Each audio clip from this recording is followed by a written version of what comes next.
Have you ever heard the term the rapture and wondered what it's all about?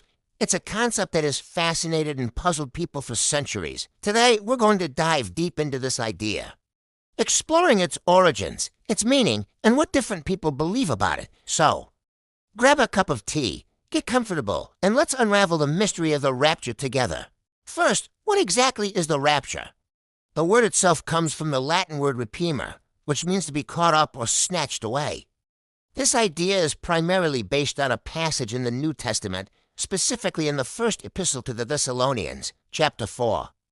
The Apostle Paul writes, "For the Lord himself will descend from heaven with a cry of command, with the voice of an archangel, and with the sound of the trumpet of God. And the dead in Christ will rise first. Then we who are alive, who are left, will be caught up together with them in the clouds to meet the Lord in the air." This powerful imagery of believers being lifted into the sky to meet Jesus is the cornerstone of the rapture doctrine. But it wasn't until the 19th century that the concept of the rapture, as many understand it today, really took shape.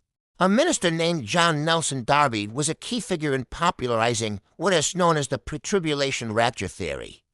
This is the belief that Christians will be taken away before a 7-year period of intense global suffering known as the tribulation.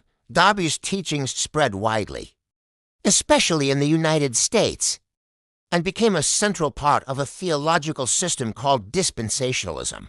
This system divides history into different dispensations or eras in which God interacts with humanity in distinct ways. So the most popular view is the pre-tribulation rapture.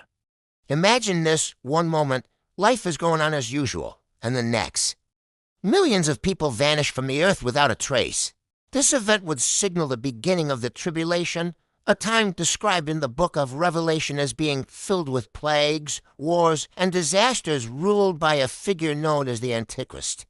According to this view, the rapture is God's way of rescuing the church from this terrible period. Proponents say it's an act of mercy, sparing believers from the wrath to come. However, that's not the only interpretation. There are other views on the timing of the rapture. What is the mid-tribulation view? People who hold this belief think the rapture will happen in the middle of the 7-year tribulation. They point to biblical timelines and prophecies that they say suggest a midpoint rescue after believers have endured some, but not all, of the suffering. It is seen as a moment of deliverance just before the most intense period of goddess judgment is poured out on the world. Then there's the post-tribulation view. This is actually the oldest historical view among the three. It teaches that Christians will live, asterisk through asterisk, the entire 7-year tribulation period, facing persecution and hardship alongside the rest of the world. In this scenario, the rapture and the second coming of Christ are essentially the same event. Believers are caught up to meet Jesus in the air, and then immediately return with him to earth as he defeats the forces of evil and establishes his kingdom.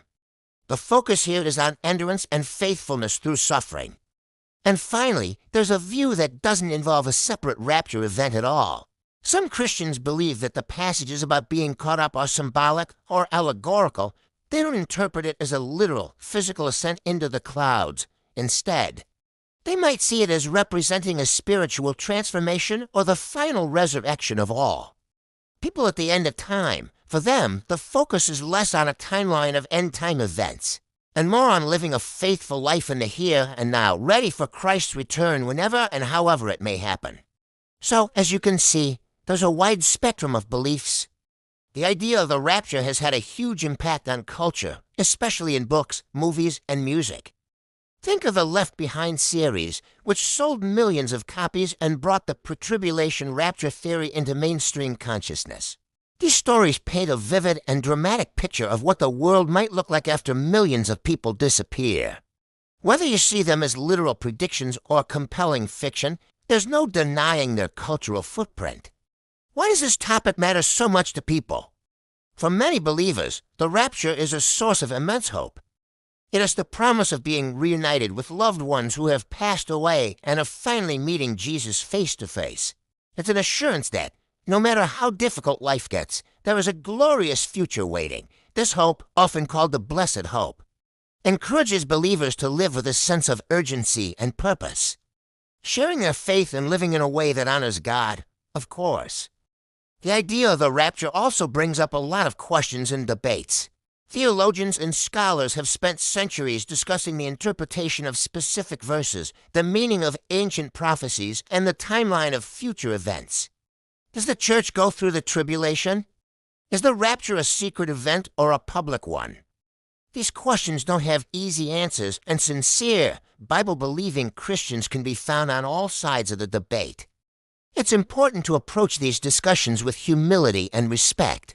While the timing of the rapture is debated, the core Christian belief in the return of Jesus Christ is a point of unity. Most Christians agree that history is heading towards a conclusion where Christ will return too, judge the world, and establish his eternal kingdom. The how and when are details that people interpret differently, but the central hope remains the same. Regardless of your personal beliefs on the matter, studying the rapture can be a fascinating journey into theology, history, and human hope. It challenges us to think about our own lives, our beliefs about the future, and what truly matters in the end. It's a reminder that for billions of people around the world, faith isn't just about the past. It's about a future filled with promise and the ultimate triumph of good over evil. So whether you believe in a pre-tribulation, mid-tribulation, or post-tribulation rapture, or see it in a more symbolic way, the conversation itself is a powerful one. It speaks to our deep-seated human desire for rescue, redemption, and a happy ending to the story of humanity.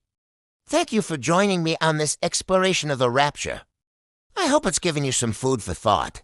If you enjoyed this video and want to dive into more fascinating topics, be sure to like, subscribe, and hit that notification bell. Until next time, stay curious.